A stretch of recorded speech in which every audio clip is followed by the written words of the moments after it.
Hello everyone, আশা করি সবাই ভালো আছেন। তো এই যে জমি জমি একটা কৃষকের কাছে ইবাদত করার স্থান। জমি একটা কৃষকের কাছে তার তীর্থস্থান, প্রার্থনা করার জায়গা, পরিশ্রম করার জায়গা। তো এই জমিতে যখন বিভিন্ন ধরনের সমস্যার সম্মুখীন হয় কৃষকেরা, তখন কিন্তু সেটা সঠিক তথ্য প্রদান করার মতো মানুষ আমরা খুঁজে পাই না। যখন ছত্রাকের আক্রমণ হয়, দোকানে যায়, দোকানে গিয়ে একটু করে বলে যে আমার এটা হয়েছে। তো দেখা যায় যে গ্রীষ্মকালে গরমের জন্য যেই ছত্রাকের আক্রমণ হয় সে ওষুধও দেয়, বর্ষাকালে বৃষ্টি পড়ার জন্য যে ছত্রাকের আক্রমণ হয় সেটারও ওষুধ দেয়, শীতকালে কুয়াশার জন্য হয়। সব কিছু মিক্স আপ করে দেওয়ার ফলে গাছের মাথা যায় কুঁকড়ে, ফলন কমে যায়।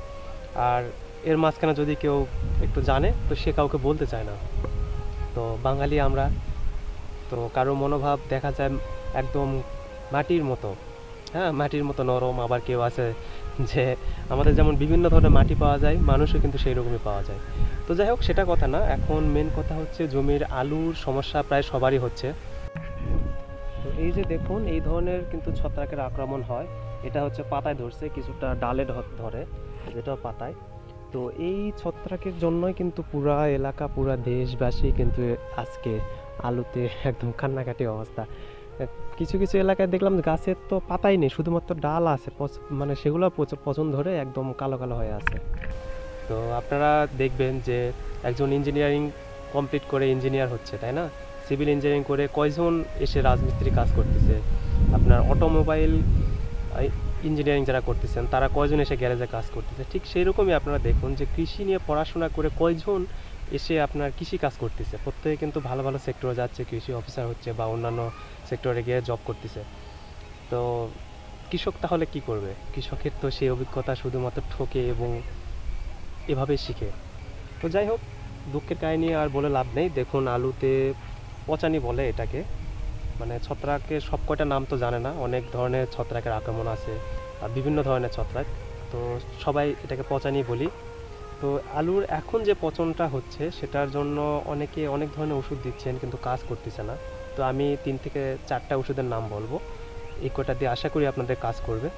কারণ এই অসুখের জন্য এই ওষুধই, আপনারা বিভিন্ন ধরনের ওষুধ দিচ্ছেন দোকানে, তো দোকান থেকে যেটা দিছে ওটা শুধুমাত্র আপনি 1,000 টাকা ইনভেস্ট করলেন ওষুধে, কিন্তু কাজ হলো না। পরের বার যখন আবার দিবেন সেটা হয়তো ভালো পাবেন।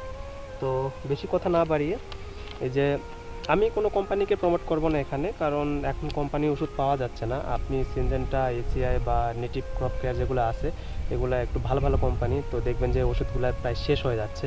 তো বিভিন্ন নতুন কোম্পানি বা বিভিন্ন নাম জানা না জানা কোম্পানি সব কটাই আসতেছে। তো কোনোটাকে আমি প্রমোট করতেছি না, আমি যেটা পাইছি সেটা আপনাদের কাছে দেখাচ্ছি। আমি নিতে চাইছিলাম সাইনিল, আপনারা সাইনিল পেলে সাইনিলটা নেবেন, কারণ আমি ওটা ব্যবহার করি, এটা খুবই ভালো। তো সাইনিলটা পাইনি। তো এটা হচ্ছে ভ্যালেন্টেক লিমিটেডের থিডা। এখানে আছে সাইমোক্সানিল ও ম্যানকোজেব।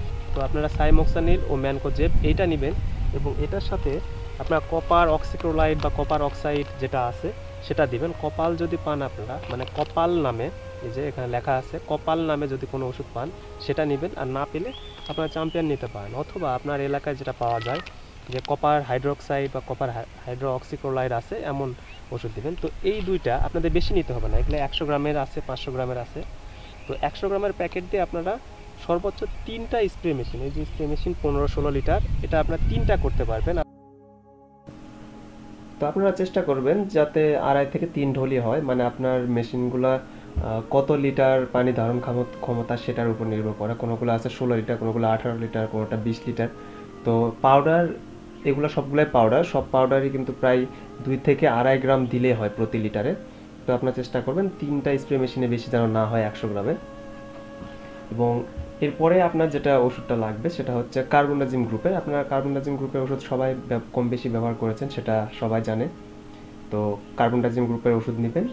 আর এর সঙ্গে আপনাদের আরেকটা স্প্রে করতে হবে, সেটা হচ্ছে লালন। যদি লালন না পান তাহলে আপনারা এই গ্রুপটা মিলিয়ে নেবেন। সেটা হচ্ছে ট্রাইফ্লক্সাস্ট্রবিন এবং টেবুকোনাজল। এটা কিন্তু যখন আপনার একদম মারাত্মক হারে পচানিটা ধরবে বা ছত্রাকের আক্রমণ হবে, তখন আপনার এই ট্রাইফ্লক্সাস্ট্রবিন ও টেবুকোনাজলটা সবচেয়ে ভালো কাজ করবে।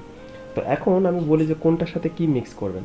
তো আপনারা যদি দেখেন যে সবেমাত্র আক্রমণ হয়েছে বা আপনি প্রতিরোধমূলকভাবে দিবেন, তো সেক্ষেত্রে আপনারা কিন্তু যে কোনো একটা কার্বনডাজিম এবং তার সঙ্গে আপনারা এই যে সাইনিল বা সুইস বা এই যে আমার এখানে যেটা দেখতে পাচ্ছেন থিদা, তো এই তিনটা বা আরও অন্যান্য যেগুলো আছে যেখানে সাইমোক্সানিল এবং ম্যানকোজেব আছে সেটা, এবং তার সাথে কার্বনডাজিম, এই তিনটা গ্রুপ একসঙ্গে মিক্স করে আপনি স্প্রে করে দেবেন। আর যখন দেখবেন খুব বেশি হয়ে গেছে তখন আপনারা অবশ্যই ট্রাইফ্লক্সাস্ট্রবিন এবং টেবোকোনাজল এটা এবং সাথে কপার অক্সিক্লোরাইড এই জিনিসটা মিক্স করবেন। এবং যদি আপনারা কপাল নামে ওষুধটা যেটা আছে এটা যদি কিনে থাকেন তো সেখানে কিন্তু নতুন একটা গ্রুপ অ্যাড করা আছে, সেটা হচ্ছে ডাইমেথোমর্ফ।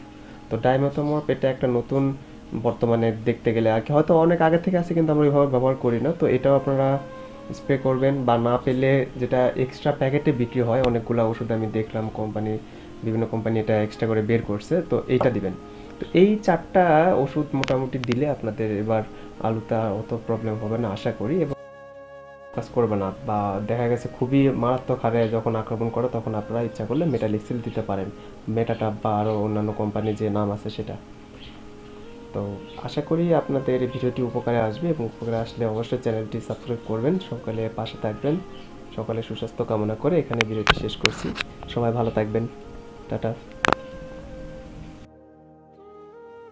তো একটা কৃষক দেখা যায় 20,000-25,000 টাকা ইনভেস্ট করে কৃষিতে, সেখান থেকে 15-20,000 টাকা সেলই করতে পারে না, তারপরেও তার মুখে হাসি থাকে এই ফসল দেখে।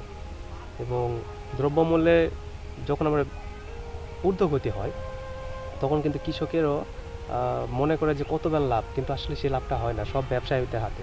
আমার একটা পণ্য আমি বাজারে প্রেজেন্ট করব, আমার কতটা খরচ হচ্ছে সেই হিসাবে আমি দাম রাখবো, কিন্তু সেই দামটা করে দেয় ব্যাপারীরা, দিলে দে না হলে না দে।